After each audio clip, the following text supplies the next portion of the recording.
कीर्तिनिधि पांडे जी, आपको क्या लगता है? देखिए, समाजवादी पार्टी को क्या लगता है, क्योंकि आरोप लगाया जा रहा है कि भाई उत्तर प्रदेश की अनदेखी इसमें की गई विपक्ष की तरफ से, आप ही के साथी है। कांग्रेस के सांसद राहुल गांधी बोल रहे हैं कि कुर्सी बचाओ ये बजट है, कांग्रेस के मैनिफेस्टो का ये कट कॉपी पेस्ट कर दिया गया है। आपको क्या नजर आ रहा है इस बजट में?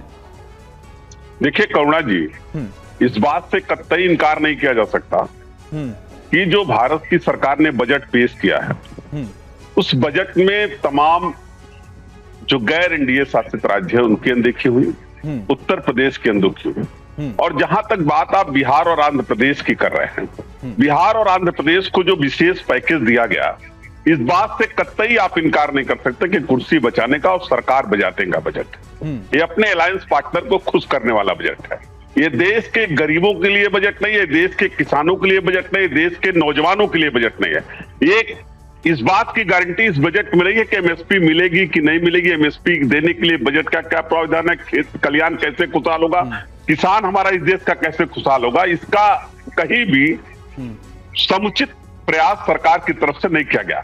और मैं कह रहा हूं कि अगर विशेष राज्य का पैकेज, लेकिन कृषि पर बजट तो बढ़ा दिया गया ना, पिछले साल के मुकाबले अब तो बढ़ा दिया गया।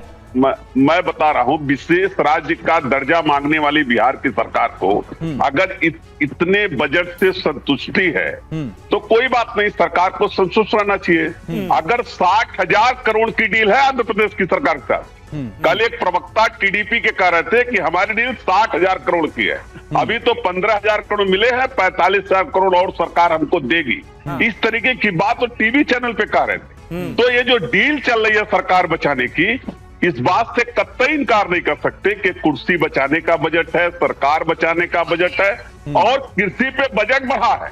मैं तो कह रहा हूं एमएसपी की गारंटी, लीगलाइज गारंटी क्यों नहीं दी जा रही जी? ठीक है, मैं कह रहा हूं किसानों को सस्ते डीजल का प्रावधान कहां है, किसानों को सस्ते उपकरण का प्रावधान कहां है?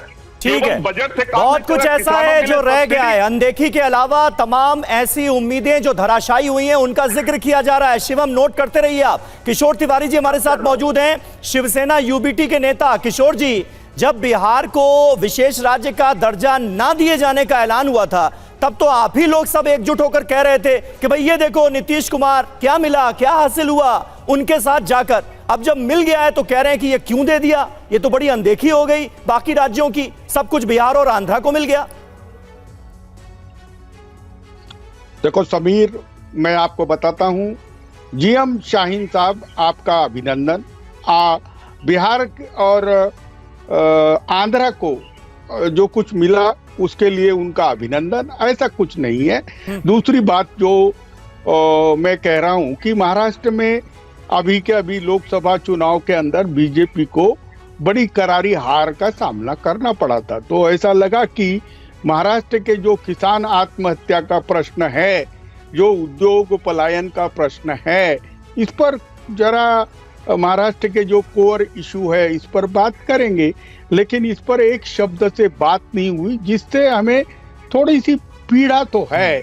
और महाराष्ट्र के अंदर सरकार से जनता की नाराजगी और बढ़ गई है। मैं अभी बता रहा हूं कि विदर्भ और मराठवाड़ा, उत्तर महाराष्ट्र के अंदर कपास और सोयाबीन उगाने वाले किसानों पर कोई लॉन्ग टर्म सॉल्यूशंस की बात नहीं की, शॉर्ट टर्म रिलीफ पैकेजेस की बात नहीं की। मैं अभी बता रहा हूं कि महाराष्ट्र के अनेक प्रोजेक्ट जो चल रहे हैं उसको केंद्र ने इस साल अर्थ सहाय्य दिया नहीं। देखिए, किसी भी बजट के अंदर आप विशेष प्रावधान करते हैं तो उसकी आमदनी, उसका क्षेत्र और उसकी लोक संख्या के प्रमाण में होना चाहिए, लेकिन ऐसा नहीं हुआ। बिहार और आंध्र प्रदेश को थोड़ा ज्यादा दिया गया। महाराष्ट्र में चुनाव रहने से हमारी अपेक्षा थी कि आत्महत्याग्रस्त क्षेत्र के लिए सरकार लागत खर्च कम करने के लिए, जैसे पांडे जी ने कहा कि हमको एक मिनट मुझे बोलो समीर, कि जीएसटी में हमें उर्वरक पे और कीटनाशक पे राहत की अपेक्षा थी, और हम नरेगा के अंदर मजूरी बढ़ाने के पक्ष में थे, और उस पर वो काम नहीं हुआ।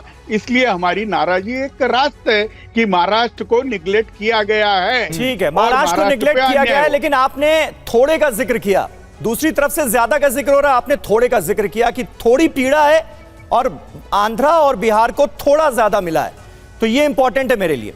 बहरहाल बजट पर आज से चर्चा होनी है और कांग्रेस को चर्चा के लिए 3.25 घंटे का वक्त मिला है। ये बिल्कुल अहम खबर इस वक्त अपडेट जो आ रही है वो आपको दे रहे हैं, लेकिन खबर यह है कि राहुल गांधी बजट चर्चा में नहीं बोलेंगे। पार्टी के सांसदों की बैठक में राहुल गांधी ने कहा कि एक ही नेता हर मुद्दे पर राय न रखे, पार्टी के दूसरे सांसदों को भी मौका मिलना चाहिए। वो सदन में एक चर्चा में शामिल हो चुके हैं, इसलिए बाकी नेताओं को भी अब बजट पर बोलने का मौका मिलना चाहिए। कुमार विक्रांत हमारे सहयोगी हमारे साथ जुड़ चुके हैं। कुमार, इसके पीछे क्या स्ट्रेटेजी है कांग्रेस की? देखिए, राहुल गांधी नेता प्रतिपक्ष बनने के बाद जब उन्होंने सांसदों की बैठक ली कांग्रेस के, तो उसमें उन्होंने कहा कि संसद के विशेष सत्र में वो अपनी बात रख चुके हैं, अपना भाषण दे चुके हैं और लंबा वक्त है, सत्र लंबे चलने हैं, आने वाले वक्त में संसद चलेगी, तो जितने भी सांसद जीत के आए हैं उनको सभी को रोटेशन के तौर पर मौका मिलना चाहिए।